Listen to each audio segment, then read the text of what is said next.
Pneumonia లక్షణాలు ఎలా ఉంటాయి? చాలా ముఖ్యంగా తల్లిదండ్రులు అడిగే విషయంలో ఇది సార్ మేము ఈ న్యూమోనియా వచ్చేటువంటి లక్షణాలు ఎలాగా తెలుస్తాయి, ఎలాగా గుర్తించాలి, తొందరగా గుర్తించాలి అన్నది మనం ఆలోచించుకున్నప్పుడు అన్నిటికన్నా ముఖ్యంగా ఫస్ట్ కొంచెం శ్వాస తీసుకోవడానికి ఇబ్బంది అవుతుంది దగ్గుతో పాటు. సో జలుబు, దగ్గు, శ్వాస తీసుకోవడానికి కొంచెం ఇబ్బంది, అట్ ది సేమ్ టైం దమ్ము తీస్తామంటారు, బాగా దమ్ము వస్తూ ఉంటుంది. అండ్ ఆ దమ్ముతో పాటు తలపోటు, బాడీ పెయిన్స్ కూడా, ఒళ్ళు నొప్పులు కూడా రావచ్చు.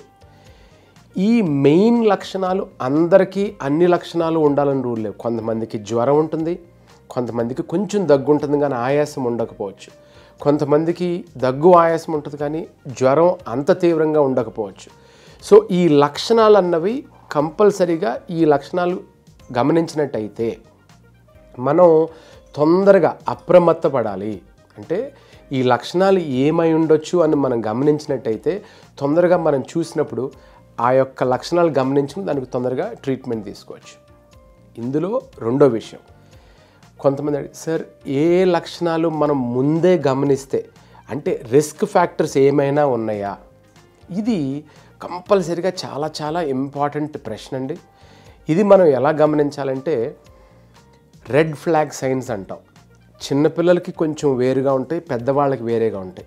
పెద్ద పిల్లలు లేకపోతే అడల్ట్స్ మనకు చెప్తారు, నాకు దగ్గు ఉంది, నాకు ఆయాసం వస్తుంది, నాకు శ్వాస ఆడటం ఇబ్బందిగా ఉంది, రెండు మాటలు మాట్లాడితే ఆయాసం వస్తుంది, దమ్ము వస్తుంది, లేకపోతే 2 అడుగులు వేస్తే దమ్ము వస్తుంది, లేకపోతే 1 అడుగు నడిచినా కూడా, ఒక ఫ్లైట్ ఆఫ్ స్టేర్స్ ఎక్కినా కూడా దమ్ము వస్తుందని చెప్తారు.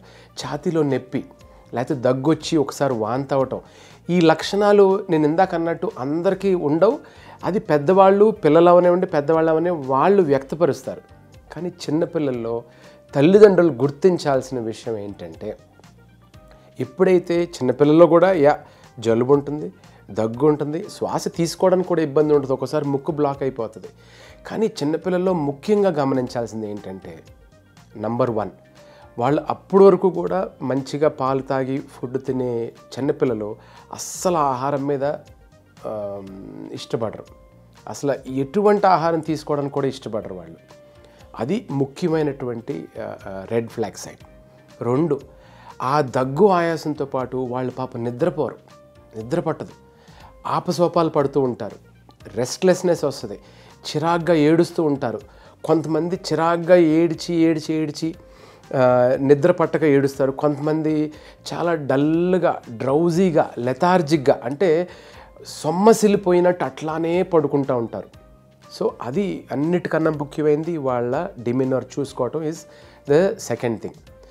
అండ్ థర్డ్ థింగ్, నేను ఇందా చెప్పినట్టు సరిగ్గా భోజనం తీసుకోరు, సరిగ్గా ఆహారం తీసుకోరు, సరిగ్గా నిద్రపోరు.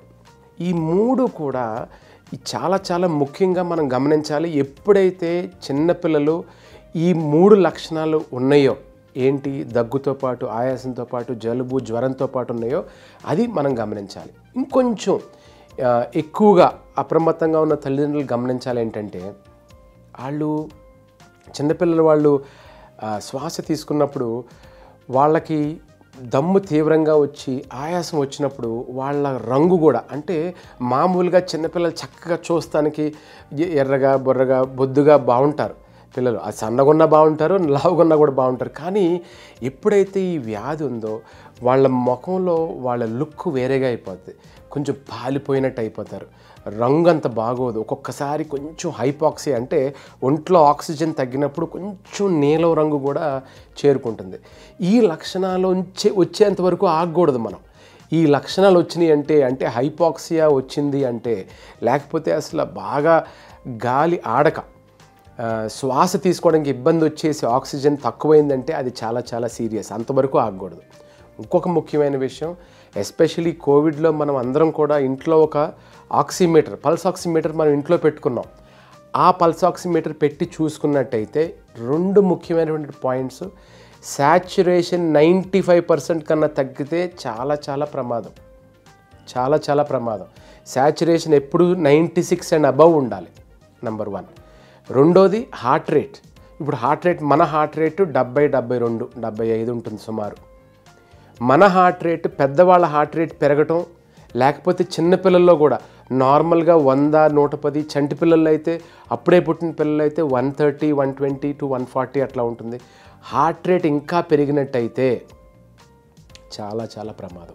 సో అటు శాచురేషన్ తగ్గినా, ఇటు హార్ట్ రేట్ పెరిగినా, లేకపోతే మీరు పిల్లల్ని ఎత్తుకున్నప్పుడు ఆ గుండె చప్పుడు మీకు విన్నప్పుడు, ఆ గుండె చాలా ఫాస్ట్గా కొట్టుకుంటుందని మీకు అనిపించినప్పుడు, ఇవన్నీ కూడా రెడ్ ఫ్లాగ్ సైన్స్. వెంటనే మీ డాక్టర్ని సంప్రదించాలి.